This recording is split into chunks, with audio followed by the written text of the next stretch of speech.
Hey there, welcome back. My name is Katie if you're new to my channel, and this is Louisiana Cooking and Living. And today we are going to be getting some canning projects done. I already have some stuff going on the stove. I'm going to separate these into separate videos so you can just watch whatever you're needing to watch at the time. And today we're going to be doing some strawberry preserves. I had purchased these 5 pounds of frozen strawberries from Azure Standard a few months ago. I did an Azure haul, showed you these strawberries, told you my son was wanting some strawberry preserves, and I haven't actually made them yet. So we're going to get those cooking today, and I'm going to just use the quick recipe on the packet of Youre gel. Before, when I've made strawberry preserves with you, I did a grated Granny Smith apple for the pectin, and I can leave that video linked up here in the cards, and you can check that out if you don't want to use the pectin. But today we're going to try out the pectin recipe. I've also done it where you just cook down your strawberries till it's the right consistency, and I have found that I am impatient and they did not set like they should. So we're going to go with the sherbet and go with the Youre gel. It's 2 quarts of fruit to 7 cups of sugar to 1 box of this Youre gel. So I'm going to measure out how much fruit is in this box, and I have another box of my Youre gel if I need it, and we are going to go from there. So let's get to measure. This will be really quick to make this recipe. So there's a QR code on the box that does, the recipe is not actually on the box. So I went to the QR code, and it says you're supposed to buy 2 quarts of fruit, but once you stem it or hull it or whatever it is, depending on the fruit you have, you end up with about 5 cups of fruit.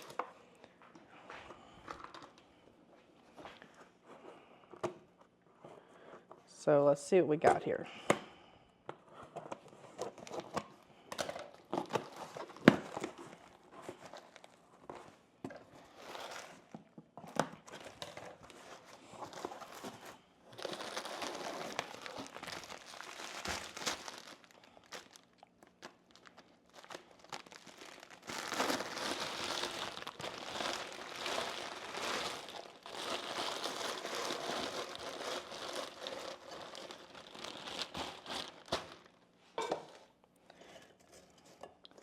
So that's 8-ish cups. So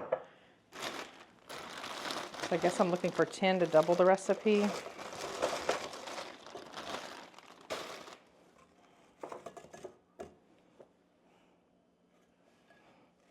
I'm thinking once these kind of cook down, I'm going to go ahead and add all this.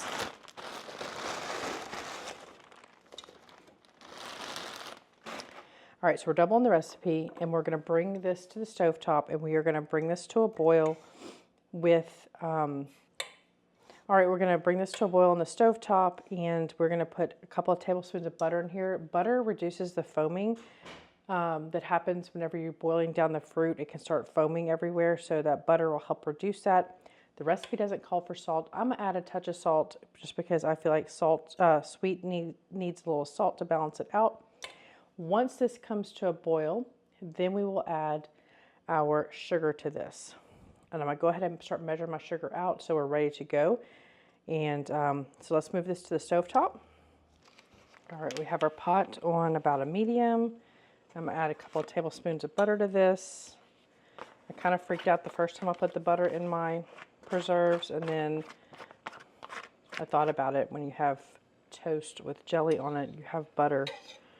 So you don't really taste it at all. It just helps to control that foaming, like I said.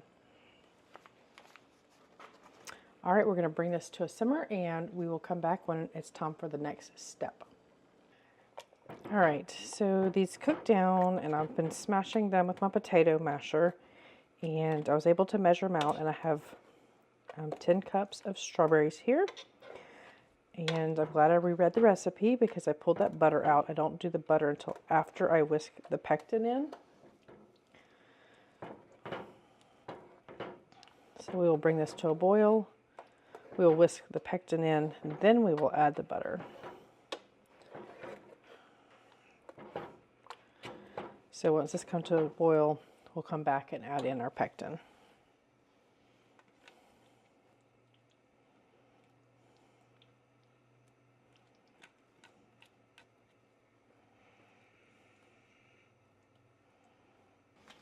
All right, again, I've read the recipe. I wish they'd put the recipe on the box instead of having to continue to go online to look at it. We don't have to wait till it comes to boil to put the pectin in. So we're putting that pectin in now.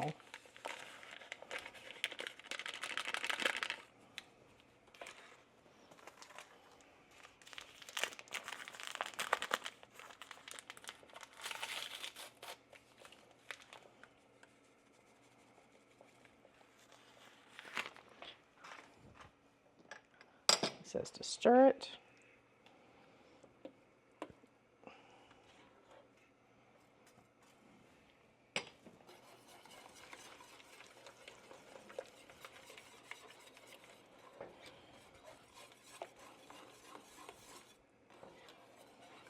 Now is where we add the butter in so that once this comes to a boil, it doesn't start foaming. So let's add our butter. A couple of teaspoons.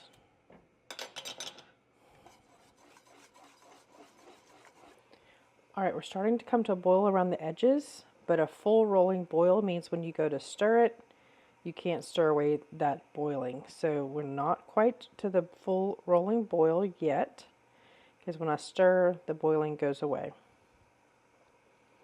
We do want to stir it so we don't burn these strawberries on the bottom. See, even though we put that butter in there, there is a little bit of foam on top, but it's not a lot. And you do have to get to this boiling point in order for that pectin to set properly.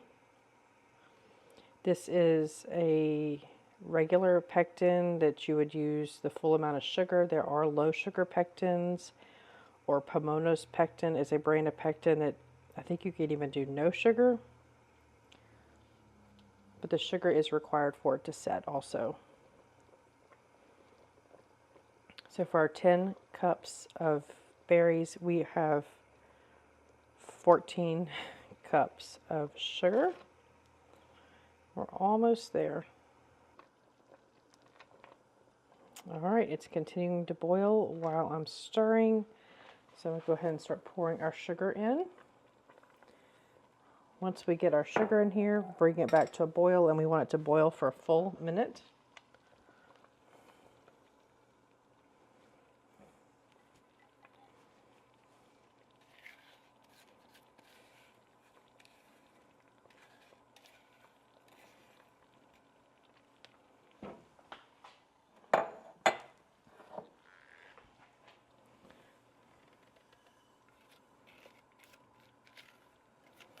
I know this is a lot of sugar, but it's not like you eat a lot of preserves at one time.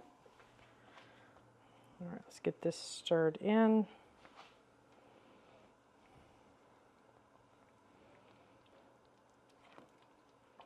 All right, looks like all of our sugar is in there. So now we need this to come back up to a boil. All right, we're starting to come back to a boil here. This took about 5 minutes.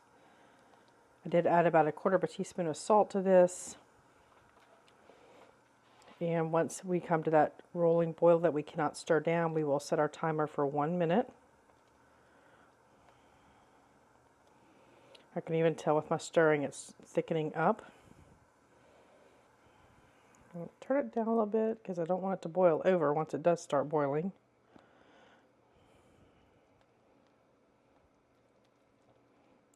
All right, I think we're at that boil, so I'm going to set my timer for 1 minute. I'll continue stirring, and then we'll be able to jar this up. All right, there's our timer. I'm going to turn our burner off. And the way I like to ladle these into my jars is I have a canning funnel.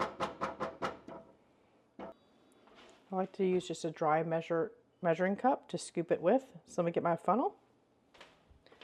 I have all my jars lined up over here. So I'm going to get these ladled in, and then I'll show you how we are going to close these up. I like that there's a little bit of chunks of the strawberries in here. We're going to leave about 1/4 inch of head space, which is the space from the top of the jar to the top of our jam.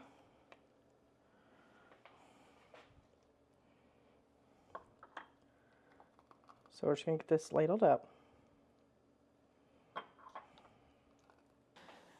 So here are all of our jars.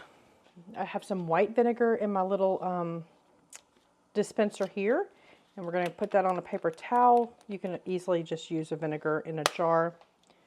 We are going to wipe the rims of these. They're nice and sticky, and we want our seals to seal.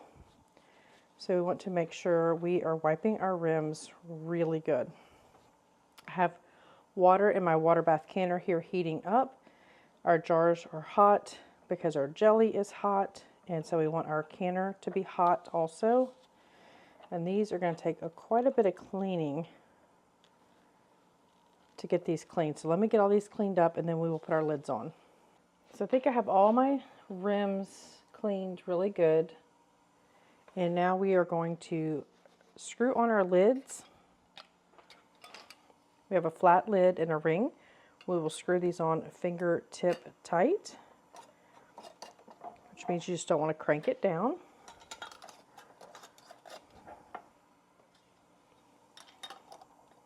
And then we'll get these into our canner. In a water bath, these are kind of hot because they're sitting next to that flame. In a water bath, you want to make sure the water comes up about an inch above your jars. And these are small enough jars that I can double stack in this canner.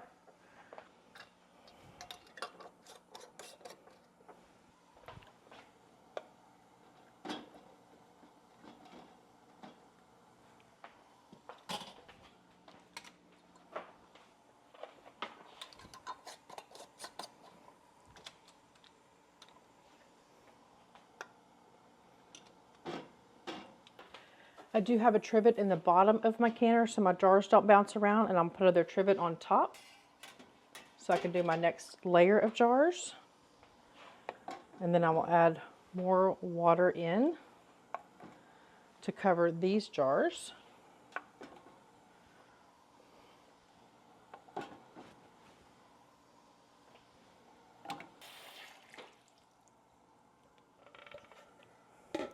All right, as soon as these come to a rolling boil, we'll set our timer for 10 minutes and we'll let them go.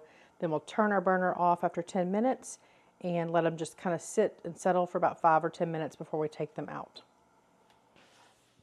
All right, we've had a very successful canning beginning of the week this week.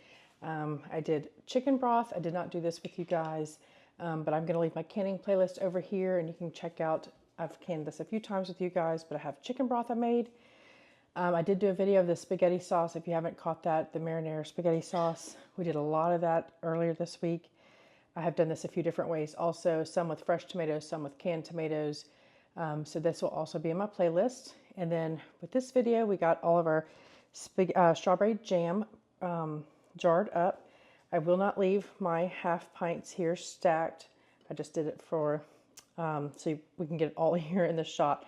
But we got 12 pints, or 12 pints done and 12 half pints. I do have a, actually, these are half pints, 12 half pints and 12 quarter pints done. And I do have a pint in the refrigerator that I could not fit that one in the canner. I do have 2 of these half pints that did not seal. I'm gonna give these to my daughter so she can go ahead and start eating on these jam. And I just want to say this, if you can tell the shape of this jar. Sorry, Coda is barking at the neighbor's dog, but it's curved. I really love this. This is one of my favorite jars. So I have one of these that have my strawberry jam jarred up in. So I'll leave my little playlist here over here of all my canning videos, and you can check out. I've done raspberry preserves, blackberry preserves, grape jelly. If you're interested in any other kind of preserves, I have all those in my playlist. And if you haven't already subscribed, I'll leave my logo over here on this side and you can touch that really quick and subscribe very easily. And we will see you next time. Thanks for watching.